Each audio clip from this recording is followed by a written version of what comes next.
para escuchar las voces de los dominicanos y las dominicanas.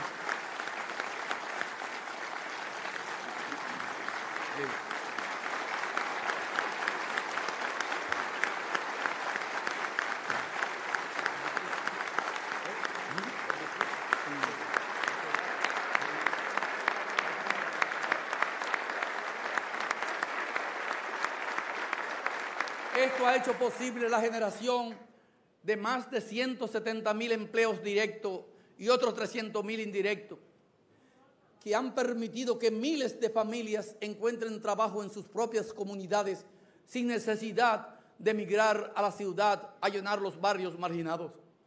También nos hemos asegurado que las personas que trabajan en el campo tengan una mayor seguridad jurídica, que sean los dueños de las tierras en la que ponen todo su empeño día a día. Cuando llegué a la presidencia solo se habían entregado 14.000 títulos de propiedad. Desde el 2012 hasta ahora se han entregado 70.525 títulos, beneficiando a más de 279.000 personas.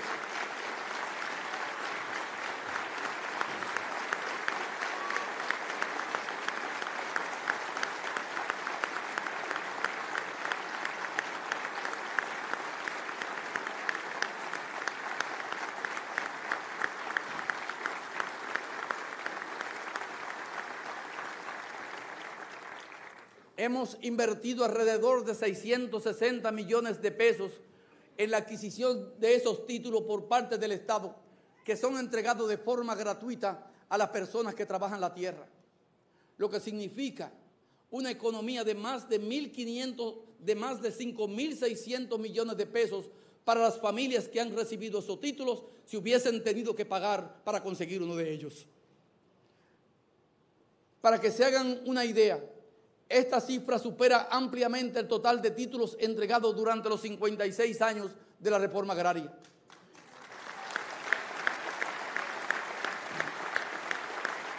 ¿Y cuál es el producto final de todo esto? El producto final es que nuestra producción agrícola pasó de 140.73 millones de quintales de alimento en 2012 a 208.5 millones de quintales de alimento en 2020. Un incremento total de 67 millones de quintales de alimento en 7 años y medio.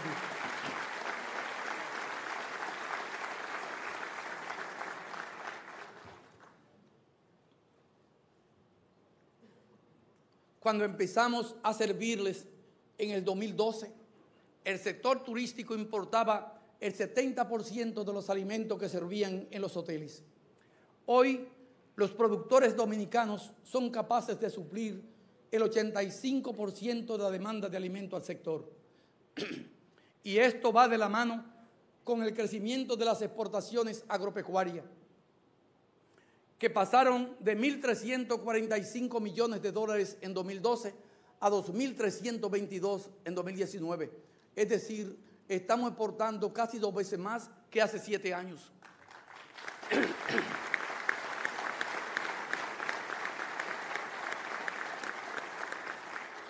Por eso les decía que este es el año de la consolidación de la seguridad alimentaria.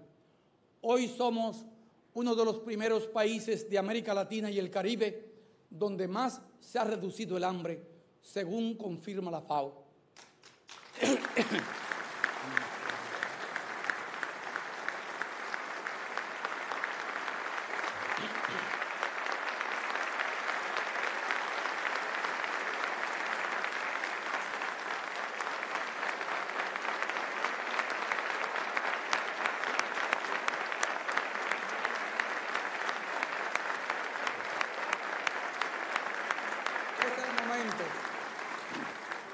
Es el momento de dar el empuje definitivo por la seguridad alimentaria, porque nuestro país nunca ha estado tan cerca de cumplir con ese objetivo largamente anhelado y por fin al alcance de la mano, que es el objetivo hambre cero.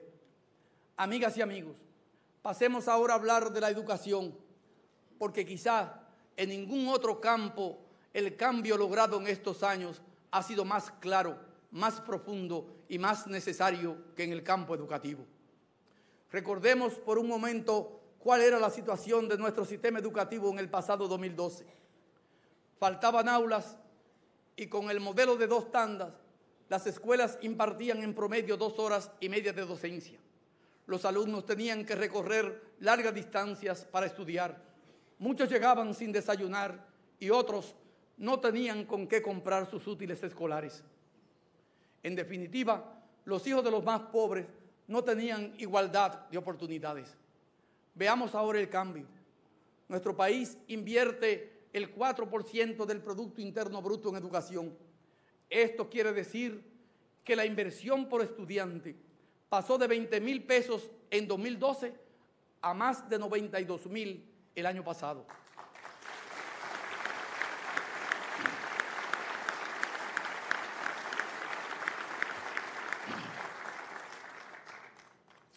Pero más importante aún, con el 4% pudimos duplicar el número de aulas construidas desde la fundación de la República. Así es, señoras y señores, en toda la historia de la República Dominicana, hasta el 2012, se habían edificado 33,000 espacios educativos. En estos 7 años y medio de gestión, ya hemos inaugurado cerca de 24,000 espacios educativos y se están construyendo otras 9,000 espacios. De manera que cuando finalice esta gestión, llegaremos a 66,000 espacios aproximadamente. Es decir,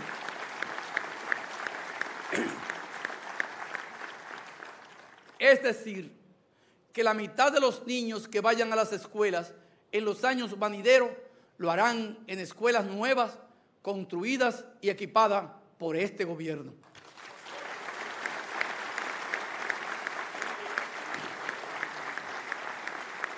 Esta es la realidad. Este es el cambio, pero el cambio con mayúscula.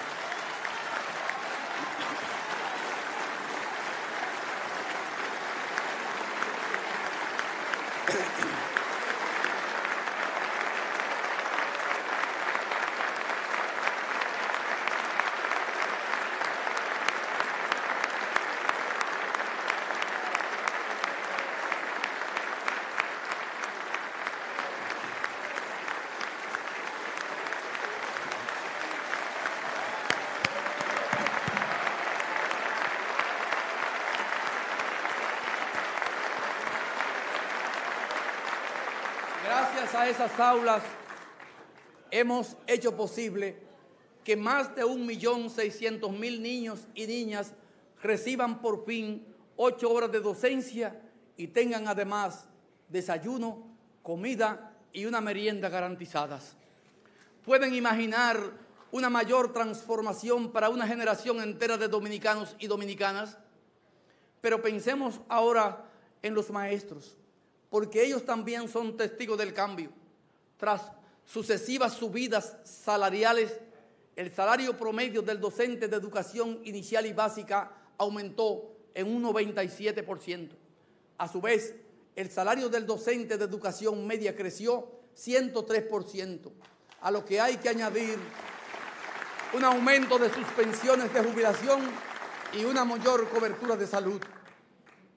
En cuanto a la formación de maestros, en cuanto a la formación de nuestros educadores, para poner las cosas en perspectiva, les diré que pasó de 1.383 millones de pesos en 2012 hasta llegar a 4.500 millones de pesos el año 19. Es decir, estamos invirtiendo 3 veces más en la formación de maestros.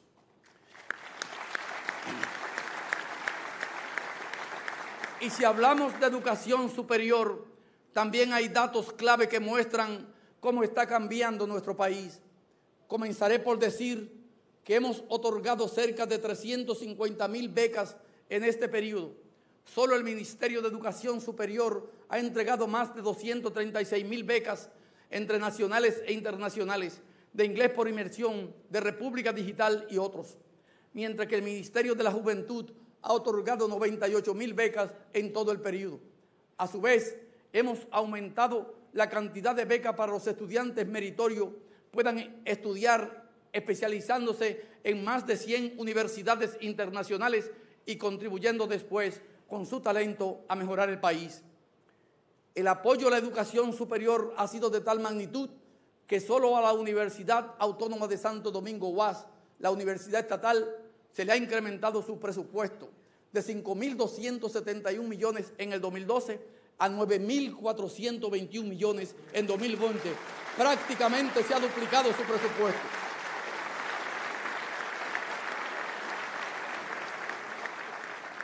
Además, aprovecho este encuentro para agradecer la reciente aprobación por el Senado de la República y esperamos la pronta aprobación también por parte de la Cámara de Diputados de la Ley del Marco Nacional de Cualificaciones, que servirá para aumentar notablemente la calidad de los estudios universitarios, a la vez que posibilitará la evaluación internacional y garantizará una mayor adecuación entre las titulaciones y las necesidades de las empresas.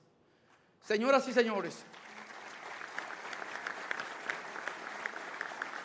en 2012 les prometí poner las personas en el centro de las políticas públicas, pero antes que a ninguna otra persona, a los niños y niñas de todo el país, porque es en la primera infancia donde se empieza a romper el círculo de la exclusión y la carencia. Y comenzamos por proteger la vida, reduciendo la mortalidad infantil.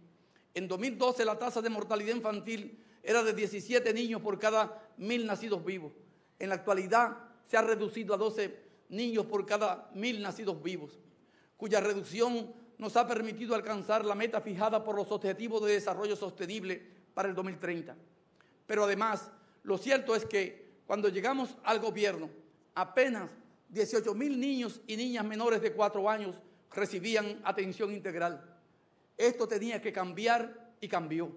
Hoy, los programas de estancias infantiles y los centros de atención a la infancia y la familia ofrecen protección a más de 193.500 niños y niñas.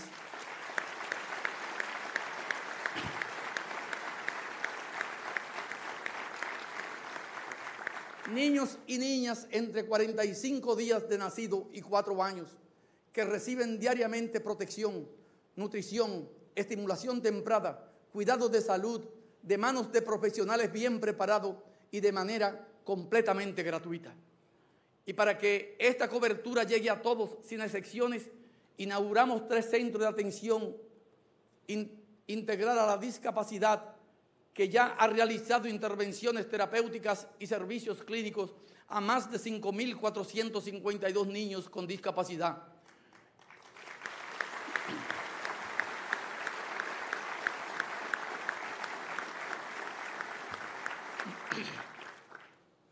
Esto supone un antes y un después para miles de familias que nunca antes habían contado con un apoyo institucional del Estado, especialmente dirigido a sus necesidades.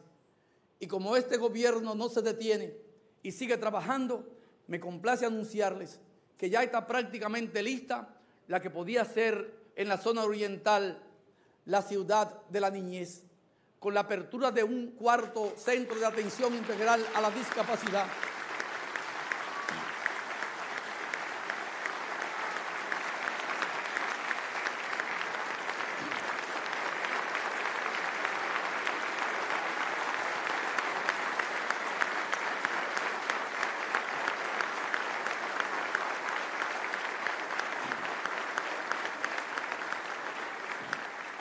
Dos estancias infantiles y un parque para niños con discapacidad. A su vez, hemos asumido el compromiso de que ningún niño se vea desprovisto de identidad, porque ese es el primero de los derechos, la llave que abre la puerta hacia la educación, la salud y la seguridad social. De manera que la identificación de nuestros hospitales, que rondaba el 41% hace 7 años, ahora es ya del 85% y no pararemos hasta llegar al 100%.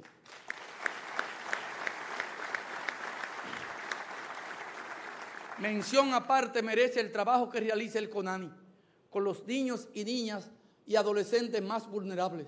Durante el periodo 2012-19 se asistieron 44.627 casos y se logró dar un hogar permanente y seguro a 688 niños, niñas y adolescentes sin familia.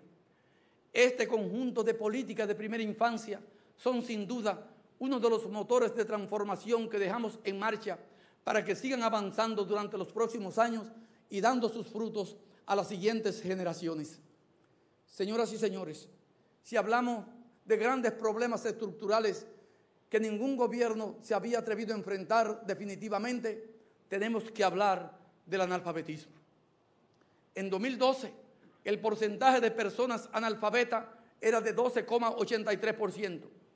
Con la ayuda de más de 25,000 voluntarios, emprendimos esa gran cruzada que ha sido el Plan Nacional de Alfabetización Quisqueya Aprende Contigo, la mayor iniciativa de este tipo realizada en nuestra historia. Hoy, cuando la batalla está prácticamente ganada, quiero hacer llegar un agradecimiento especial a todas esas personas que con su generosidad han enseñado a leer y a escribir a 685,000 dominicanos y dominicanas.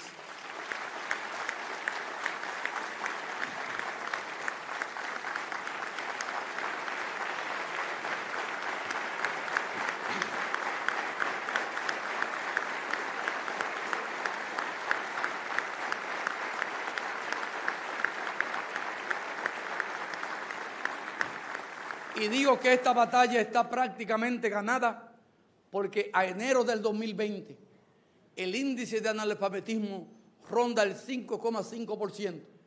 Un país debe estar por debajo del 5% para ser declarado libre de analfabetismo. Y eso podríamos hacerlo fácilmente si restáramos del conteo a los menores de 14 años, como permiten hacer los indicadores internacionales. Sin embargo, no es así como queremos terminar esta lucha. El programa de alfabetización Quisqueya Aprende Contigo empezó bajo el lema que nadie se quede atrás y terminará de la misma forma sin dejar a nadie atrás.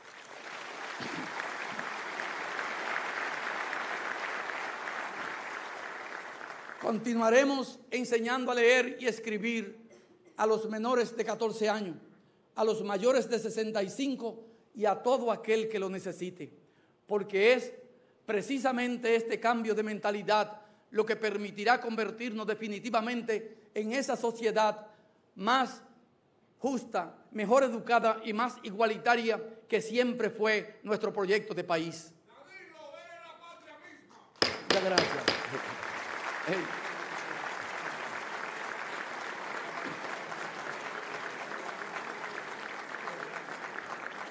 Señoras y señores, quiero seguir hablándoles de cambios profundos que se reflejan en el día a día de las personas, especialmente de aquellas que menos tienen. Hablemos ahora de salud, hablemos de salud pública, de los servicios de salud que recibían antes las personas de escasos recursos y lo que reciben ahora. Realmente les aseguro que entrar a un hospital público ahora es una experiencia muy diferente a la que se vivía en el pasado, porque venimos de tener hospitales con pacientes que se hacinaban en una sala, 10 y 12 pacientes sin aire acondicionado, con un baño común y con enfermedades diferentes. Hemos avanzado hasta el punto que en 42 hospitales tenemos habitaciones de 2 camas, con un baño independiente, con aire acondicionado, y muy pronto tendremos 57 hospitales en iguales condiciones.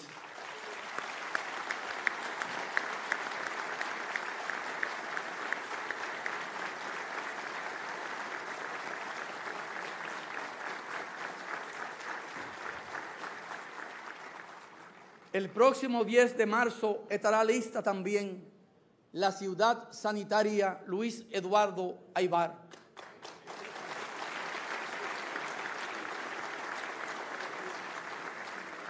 Un moderno complejo médico de 2 edificios con 55 quirófanos y más de 600 camas, prácticamente con todas las especialidades.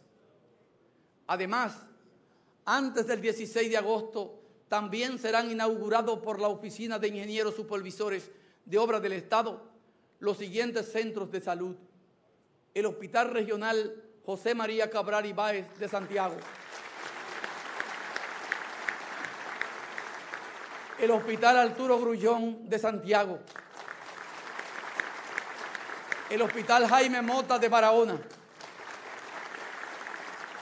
el Hospital Regional Eduardo Musa de San Pedro de Macorís, el Hospital Regional de San Francisco de Macorís, el Hospital de Engombe en Santo Domingo, el Hospital Vinicio Calventi en Los Alcarrizos, el Hospital del Ceibo, el Hospital de las Terrenas en Samaná, el Hospital de Boca Chica, el Hospital de Villahermosa en La Romana, el Hospital de Bonao, el Hospital de Neiva, entre otros.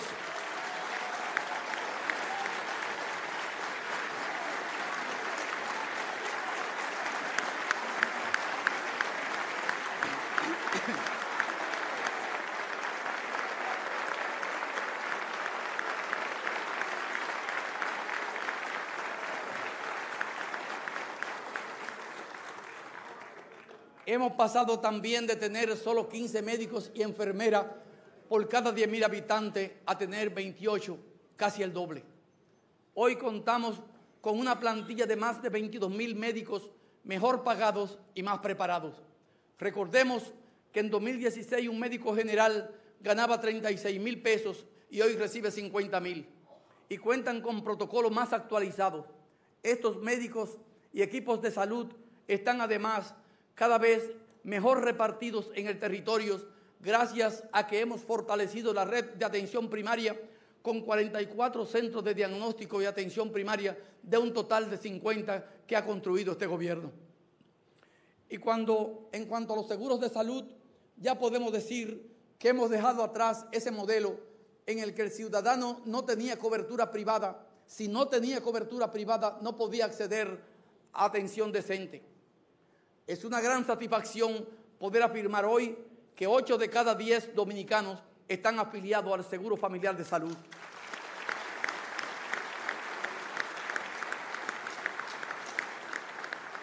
Más de 2.088.000 personas que no tenían seguro de salud ahora ya lo tienen.